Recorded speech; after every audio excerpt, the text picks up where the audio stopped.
जय श्री राम मित्रों।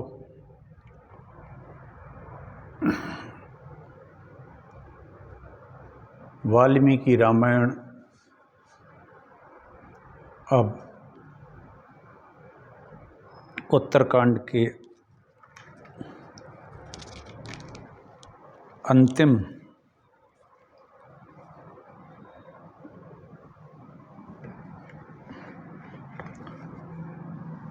पूर्ण होने की ओर है।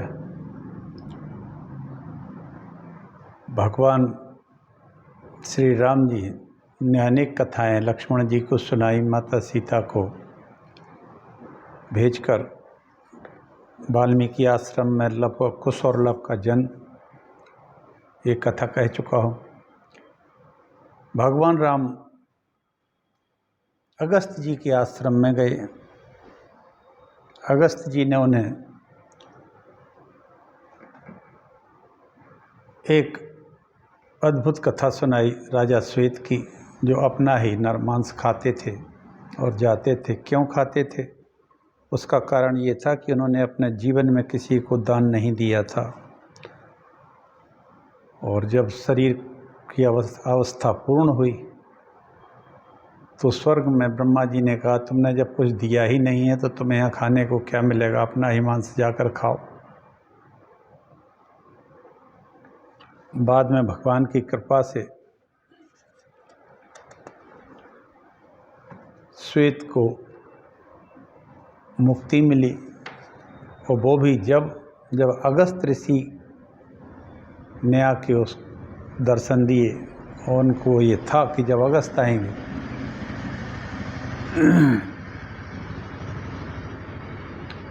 उन्होंने श्वेत की दुख भरी बात को सुना और उनका उद्धार करने के लिए उन्हें एक उत्तम आभूषण दे दिया। उसके ग्रहण करते ही उनका पूर्व शरीर शव जो वो रखा रहता था उनके खाने के लिए, वो अदृश्य हो गया। ऐसी विलक्षण कथा अगस्त जी ने सुनाई थी राम जी को, राम जी आश्रम में। फिर उसके बाद दंडकारण्य के बारे में उन्होंने बताया कि आपके ही कुल में इक्ष्वाकु के पुत्रों में सबसे छोटा पुत्र था दंड। दंड जैसा उसका नाम था, था उद्दंड। उसको विंध्य पर्वत का कुछ हिस्सा राज्य में दे दिया था उनके पिता ने। उद्दंड ने अपनी उद्दंडता के कारण अपने ही पुरोहित शुक्राचार्य की पुत्री अर्जा के साथ बलात्कार कर दिया। उस पर शुक्राचार्य ने उनके संपूर्ण राज्य का नाश कर डाला और दंडकारण्य कहलाया। बाद में वहाँ कुछ ऋषि रहने लगे, जिससे उसका नाम जन स्थान भी पड़ गया। इस तरह शुक्राचार्य के साथ से सपरिवार राजा दंड और उनके राज्य का नाश हो गया। इसके बाद राम जी अयोध्यापुरी लौट आए अगस्त के आश्रम से।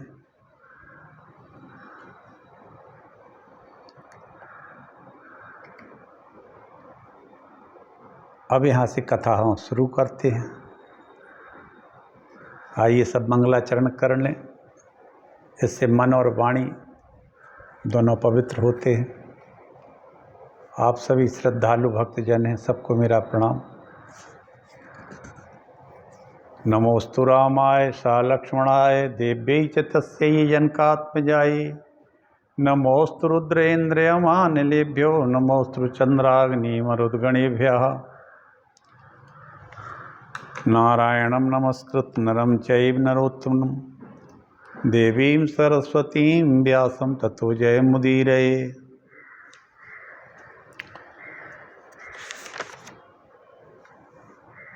राम ब्रह्म परमार्थ रूपा अविगत अलख अनादि अनूपा।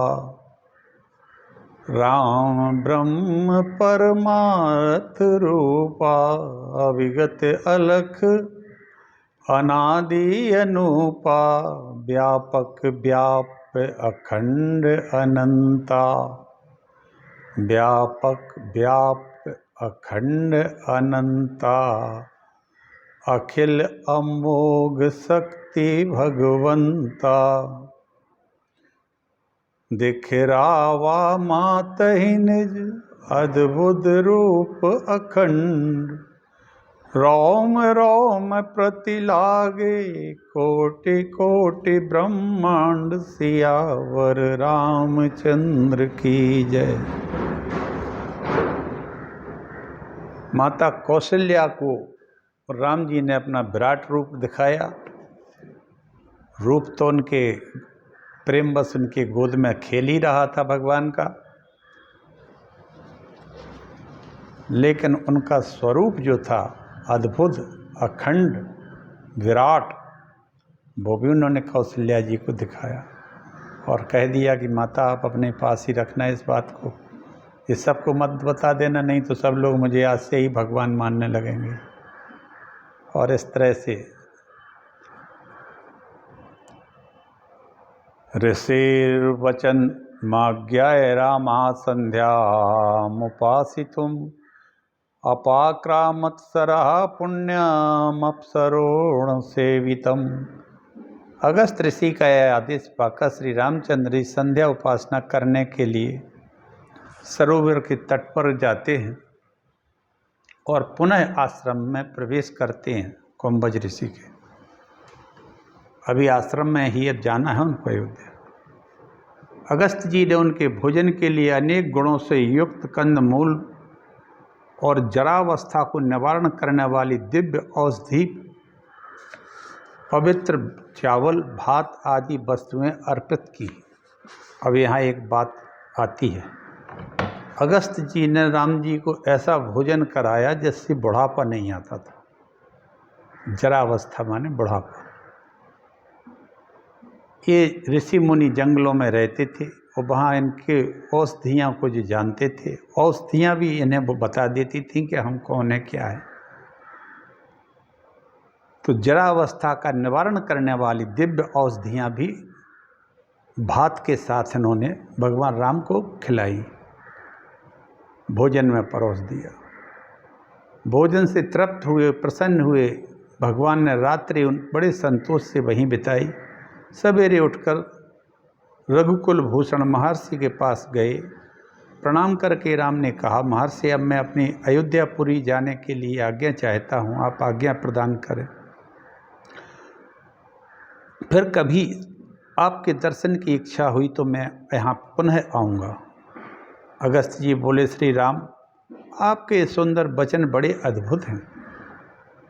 आप भी अद्भुत हो भगवान, और आपके वचन भी बड़े अद्भुत हैं, प्राणियों को पवित्र करने वाले हैं।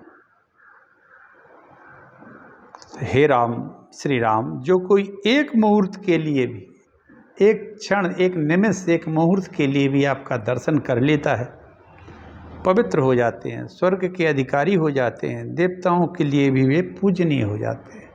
आहा हा हा, कैसी बात अगस्त जी ने कही कि राम जो तुम्हारा एक क्षण के लिए भी दर्शन कर ले, एक मुहूर्त के लिए भी दर्शन कर ले, तो वो स्वर्ग जाने का अधिकारी हो जाता है और देवताओं के द्वारा भी वंदित हो जाता है। इस भूतल पर जो प्राणी आपको क्रूर दृष्टि से देखते हैं, वे यमराज के दंड से पीट कर तत्काल नरकों में भेज दिए जाते हैं। कहने का आशय है कि अगस्त जी ने ये सिद्ध कर दिया कि राममय ही ब्रह्मांड है। ये ब्रह्मांड, उनके एक एक रोम में कई ब्रह्मांड देखे थे काकभूषण जी ने, कौशल्या जी ने, काकभूषण जी को भी उन्होंने दिखाया था। आप निश्चिंत होकर कुशल पूर्वक पधारिए, आपके मार्ग में कहीं कोई भय ना रहे, आप धर्म पूर्वक राज्य और शासन करें, वो संसार के परम आश्रय हो। ऐसा राम राज्य स्थापित करें कि सारे संसार का आश्रय आप में हो, सब निश्चिंत होकर और बड़े स्वस्थ आनंद से रहे। इस प्रकार मुनिवर अगस्त ने बिना व्यग्रता से उस सुवर्ण भूषित पुष्पक विमान पर चढ़ गए।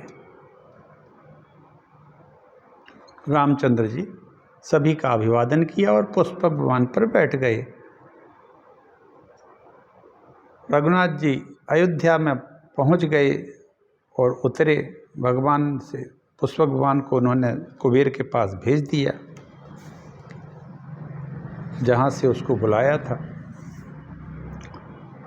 अब राम जी ड्योढ़ी में खड़े हुए द्वारपाल सभी भरत लक्ष्मण को आने की सूचना दी और उन्हें जल्दी बुला लाए।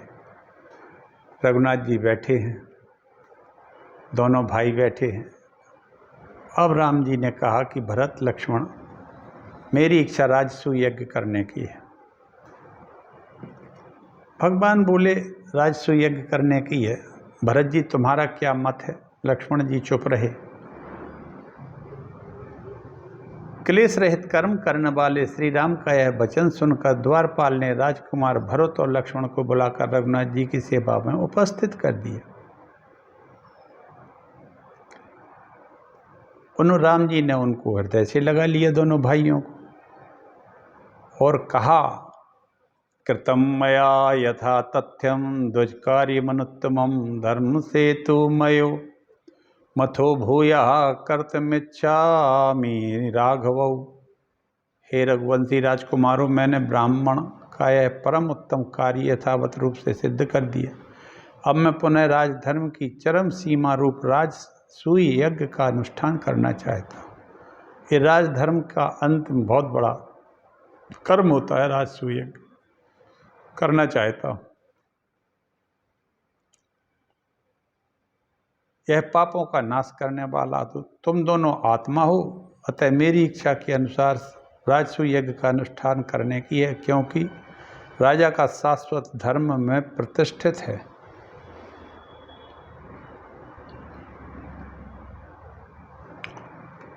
इसलिए आज के दिन मेरे साथ बैठकर तुम लोग यह विचार करो कि हमारे लिए कौन सा कर्म लोक और परलोक में कल्याणकारी होगा। संयत चित्त होकर तुम दोनों इस विषय में मुझे सलाह दो। राम जी ने भरत और लक्ष्मण से कहा, त्वयि धर्मः परा साधो त्वयि सर्वा वसुंधरा प्रतिष्ठिता महाबाहो यश्चामित विक्रमा। साधो अमित पराक्रमी महाबाहो, आप में उत्तम धर्म प्रतिष्ठित है। भरत जी ने कहा इस बात कि राम जी, आपके अंदर सर्वश्रेष्ठ धर्म, उत्तम धर्म प्रतिष्ठित है। पृथ्वी भी आप पर ही आधारित है भगवान, तथा आप में ही यश की प्रतिष्ठा है। देवता लोग ब्रह्मा को महात्मा एवं लोकनाथ मानते समझते हैं, उसी प्रकार हम लोग समस्त भूपाल आपको महापुरुष, समस्त लोगों का स्वामी मानते हैं। रघुनाथ जी से भरत शत्रुघ्न ने कहा कि हम आपको समस्त धरती का स्वामी मानते हैं और समस्त पृथ्वी और संपूर्ण प्राणियों के भी राम आप आश्रय हैं। संपूर्ण कहा, कितनी बड़ी बात कह रहे हैं भरत जी। पुत्राश्च पितृविद राजन पश्यन्ति त्वाम बल महाबल पृथिव्या गति भूतो असि प्राणी नामपि राघव। हे राघव, हे राजन महाबली रघुनंदन, पुत्र जैसे पिता को देखते हैं, उसी प्रकार आपके प्रति सब राजाओं का भाव है। आप ही समस्त पृथ्वी और संपूर्ण प्राणियों के भी आश्रय हैं। वाह, क्या बात। भरत जी कहते हैं, इस पृथ्वी पर जितने भी राजा हैं वो आपको पिता जैसा मानते हैं, उनका भाव है पिता जैसा है आप। तो फिर नरेश्वर, ऐसा आप यज्ञ क्यों कर रहे हैं जिसमें भूमंडल के समस्त राजवंशों का विनाश हो जाए?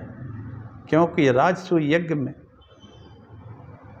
भारी युद्ध होते हैं, और जब सभी राजा आपको पिता मानते हैं तो ये राजसूय यज्ञ जैसा हिंसक युद्ध करने वाला यज्ञ आप काहे को करते हो? आप तो वैसे ही सारे संसार के परम वंदनीय पूजनीय हो, पितृ जैसे हो। पृथिव्याम ये च पुरुषा राजन पौरुषमागतः सर्वेषां भविता तत्र संसक्ष्या सर्वकोपजः। राजन, जो पुरुषार्थी राजा हैं वे सभी आपके कोप का शिकार हो जाएंगे। उन सभी के कोप से उस यज्ञ में उनका संहार हो जाएगा। राजसूय यज्ञ में जो पुरुषार्थी राजा हैं, शक्तिशाली तो नहीं है लेकिन पुरुषार्थी तो है, और उनसे बहुत भारी संहार होगा, जबकि वो आपको सब पिता जैसा मानते हैं। तब इस यज्ञ की क्या जरूरत है? पुरुष सिंह अतुल पराक्रमी, वीर, आपके सद्गुणों के कारण सारा जगत आपके बस में है। राम, आपके लिए इस भूतल के निवासियों का विनाश करना उचित नहीं है। भरत जी ने रोक दिया कि राजसूय यज्ञ में भारी से भारी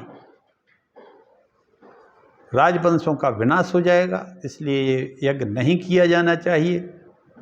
यह तो सारा जगत आपके बस में वैसे ही है, यह उचित न होगा। भरत का अमृतमय वचन सुनकर सत्य पराक्रमी श्री राम को अनुपम हर्ष प्राप्त हुआ। जब भरत जी ने इस तरह राजसूय यज्ञ को मना कर दिया करने के लिए, तो राम जी बहुत प्रसन्न हुए। उन्होंने बहुत हर्ष प्राप्त हुआ। उन्होंने कहा कि कई नंदन भरत, यह शुभ बात तुमने कही है। निष्पाप भरत, आज तुम्हारी बात सुनकर मैं बहुत प्रसन्न हूँ और संतुष्ट हूँ। हे पुरुष सिंह, तुम्हारे मुख से निकला हुआ है उदार एवं धर्म संगत वचन सारी पृथ्वी की रक्षा करने वाला है। अतः मैं अब ये राजसूय यज्ञ नहीं करूँगा। इसलिए मैं उस राजसूय यज्ञ की ओर से अपना मन हटाए लेता हूँ। लक्ष्मण के बड़े भाई, बुद्धिमान पुरुषों को ऐसा कर्म नहीं करना चाहिए जो संपूर्ण जगत को पीड़ा देने वाला हो। बालकों की कही हुई बात भी यदि अच्छी हो तो उसे ग्रहण करना उचित है। अतः महाबली वीर, मैंने तुम्हारी उत्तम एवं युक्ति संगत बात को बड़े ध्यान से सुना है। राम जी ने अपना राजसूय यज्ञ करने का विचार बिल्कुल त्याग दिया और बड़े प्रसन्न हुए। तथोक्तवती रामे तु भरते च महात्मनि लक्ष्मणो अत शुभम वाक्यमुवाच रघुनंदनम। श्री राम और महात्मा भरत के इस प्रकार बातचीत करने के पर लक्ष्मण ने रघुकुल नंदन राम से यह बात कही।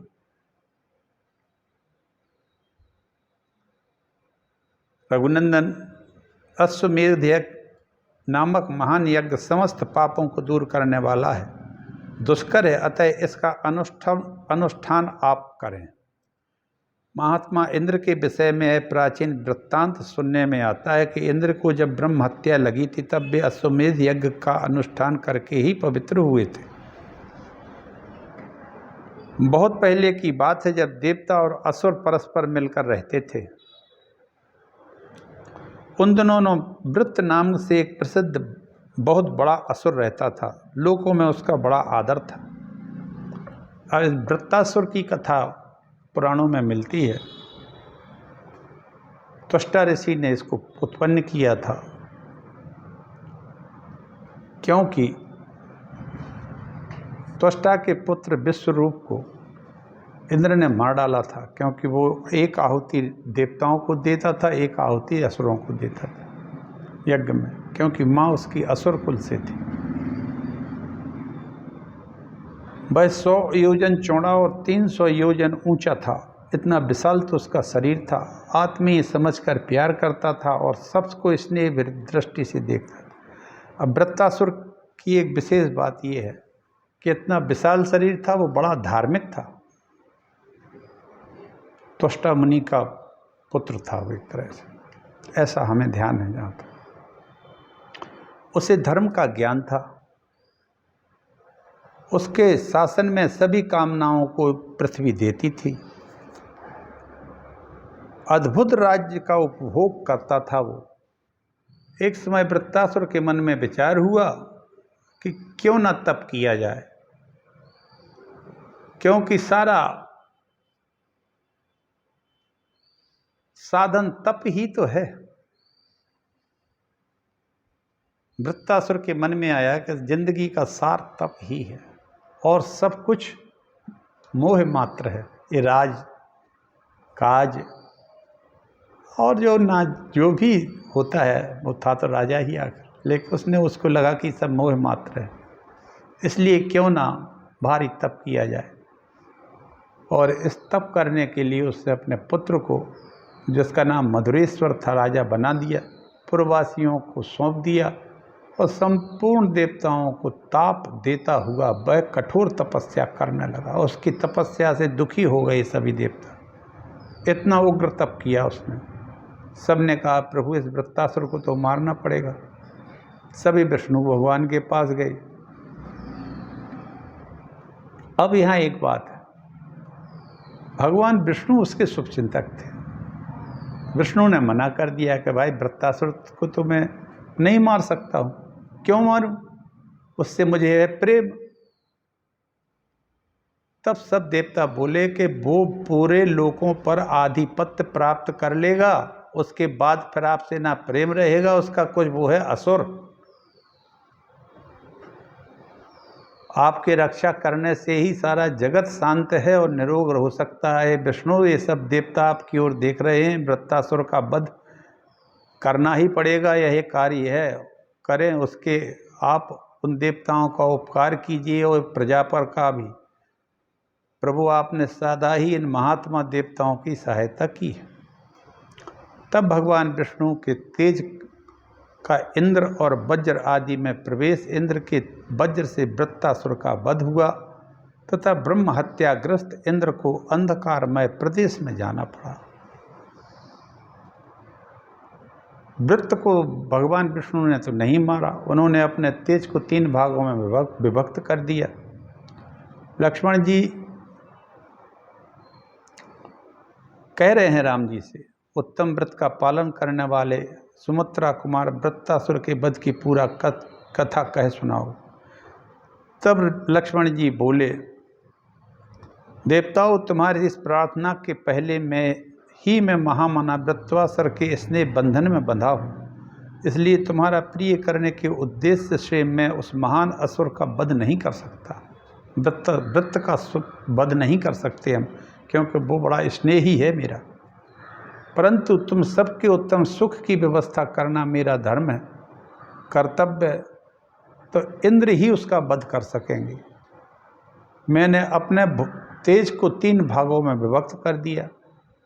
एक तेज का हिस्सा इंद्र में प्रवेश कर जाएगा, जिससे वह वृत्तासुर का वध करेंगे। मेरे तेज का एक अंश इंद्र में प्रवेश करे, दूसरा वज्र में व्याप्त हो जाए और तीसरा इस भूतल की रक्षा करेगा, क्योंकि वृत्तासुर यदि गिरा तो ये भूतल डगमगा जाएगा, नष्ट हो जाएगा। इसलिए इसको संभालने के मैं एक तेज मेरा भूतल को संभाल के रखेगा, तब इंद्र वृत्तासुर का वध कर सकेंगे। भगवान विष्णु ने वैसा इंद्र को देवताओं से वो कह दिया।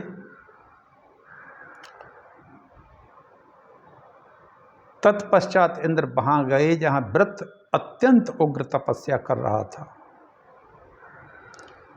मानो उसके द्वारा तीनों लोगों को वो पी जाएगा, और आकाश को भी दग्ध करने लगा। उस असुर श्रेष्ठ वृत्त को देखते ही देवता लोग घबरा गए।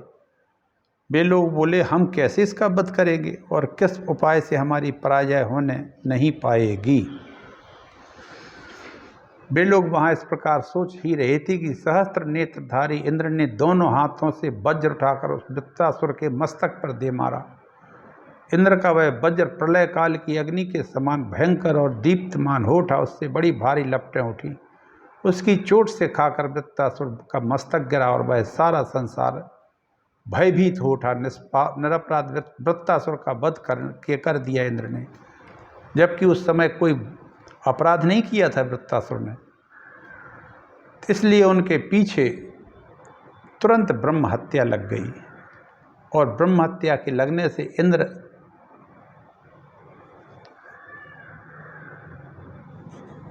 अदृश्य हो गए।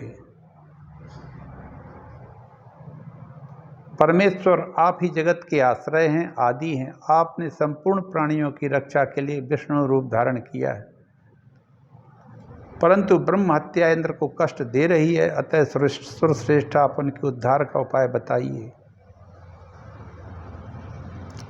देवताओं की यह बात सुनकर विष्णु भगवान बोले, इंद्र मेरा ही यजन करे, मैं उन वज्रधारी देवराज इंद्र को पवित्र कर दूंगा।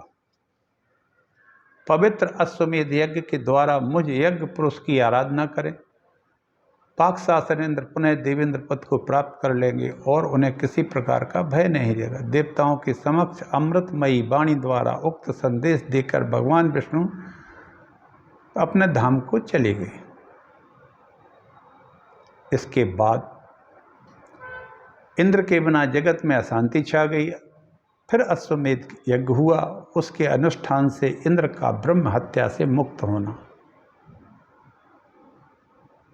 ऐसा लक्ष्मण जी ने राम जी से कहा कि क्यों ना एक अश्वमेध यज्ञ किया जाए।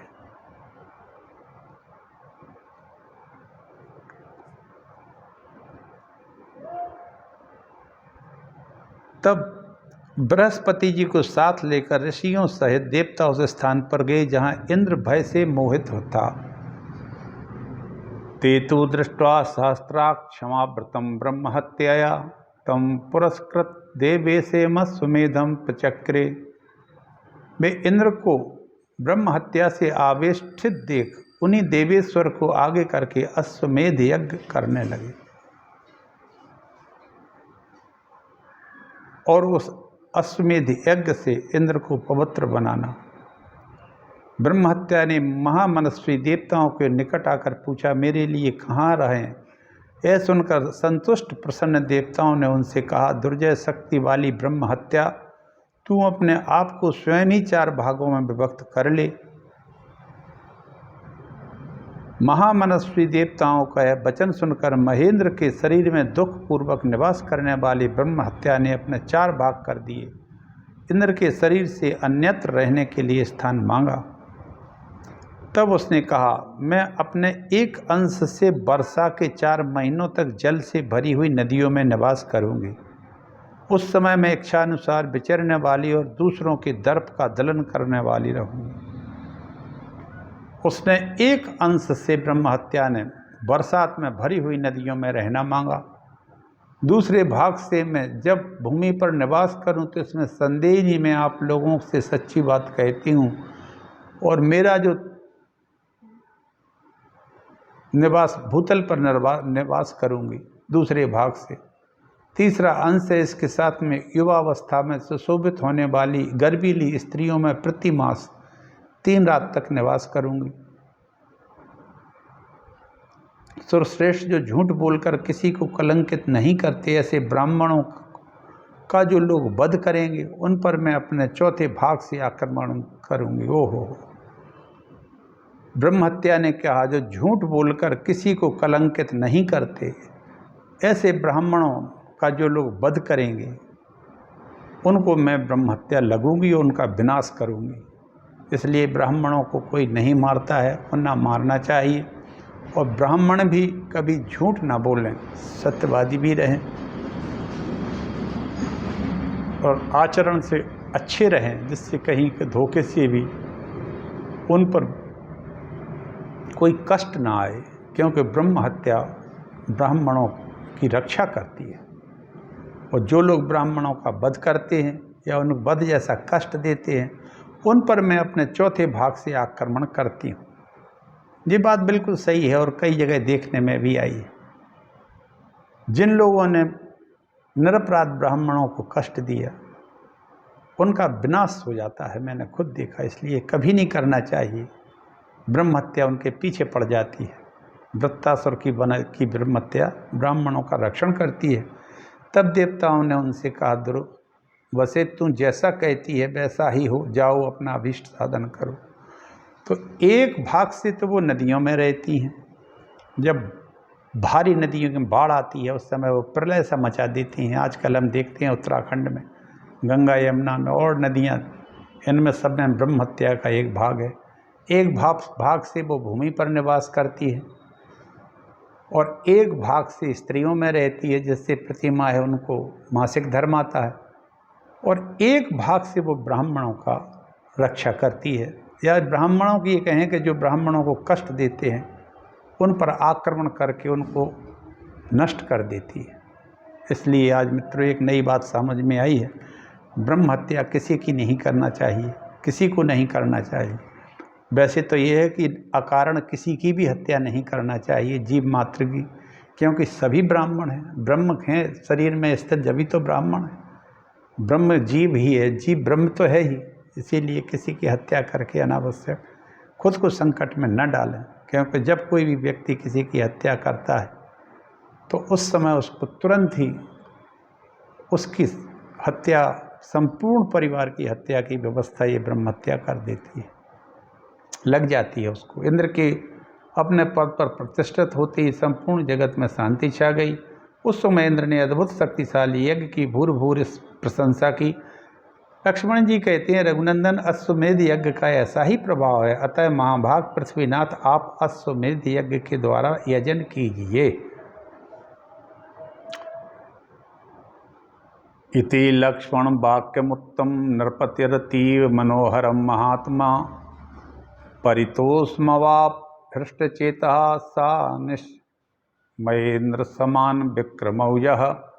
लक्ष्मण के उस उत्तम अत्यंत मनोहर वचन को सुनकर महात्मा राजा रामचंद्र जी, जो इंद्र के समान पराक्रमी बलशाली थे, मन ही मन बड़े प्रसन्न और बड़े संतुष्ट हुए। ये कथा जब सुनाई लक्ष्मण जी ने राम जी को बड़ा आनंद आया। आज मैं कथा को यहीं विश्राम देता हूँ। मित्रों, आप सब लोगों को इस कथा में आनंद आ रहा होगा। कथा राम की है, मन और वाणी सभी इसके सुनने से पवित्र हो जाते हैं और हमारे देश में सभी दयालु भक्त हैं, भगवान उनका कल्याण करे। और यहाँ भरत जी ने कहा कि राम, आप तो संपूर्ण ब्रह्मांड के राजा हैं, आपके तो एक एक रोम में ब्रह्मांड है। राजसूय यज्ञ को उन्होंने मना कर दिया था ताकि हिंसा ना हो, क्योंकि सारे लोग आपको पिता मानते हैं। तो राम हम सबके पिता हैं और हम सब उनकी संतानें हैं। भगवान राम की कृपा संपूर्ण देश पर बनी रहे।